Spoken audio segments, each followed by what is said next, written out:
Although North America is host to 17 local types of azalea, just a single assortment becomes normally west of the Rocky Mountains, into California and southern Oregon. Rhododendron occidentale, otherwise called western, honeysuckle, or Pacific azalea, shows up in the California wetlands along stream banks and in coniferous woodlands. In any case, it can likewise develop somewhere else inasmuch as soggy circumstances are kept up with. A deciduous upstanding bush that can arrive at up to 10 feet in level, western azalea blossoms late in the spring, creating fragrant white or pink striped blossoms.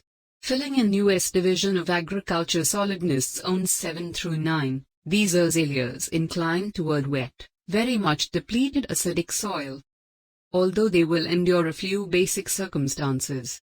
1. Select a planting site with full sun or separated shade and damp, very much depleted soil. Plant in a cool region, keeping away from heat-transmitting blacktop or different designs. Try not to plant straightforwardly underneath trees. 2. Water young, potted azaleas to forestall drying during transfer. Pull the root ball from the pot and release the roots around the outside. On the off chance that the plant seems pot-bound, cut the encompassing roots outwardly of the root ball with a sharp blade. 3. Dig a planting opening that is 2 times as wide as the root ball and comparably profound. Place the azalea into the opening so the roots sit somewhat above soil level. 4. Blend fertilizer into the disposed of soil, making 1 section of manure into 2 sections soil proportion. Refill the planting opening. 5. Add 3 creeps of acidic mulch, containing materials like oak leaves or fir chips, around the plant, remaining 1 inch from the storage compartment.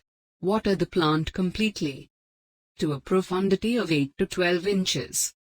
6. Water the plant week by week over time, keeping the dirt sodden, yet not soaked.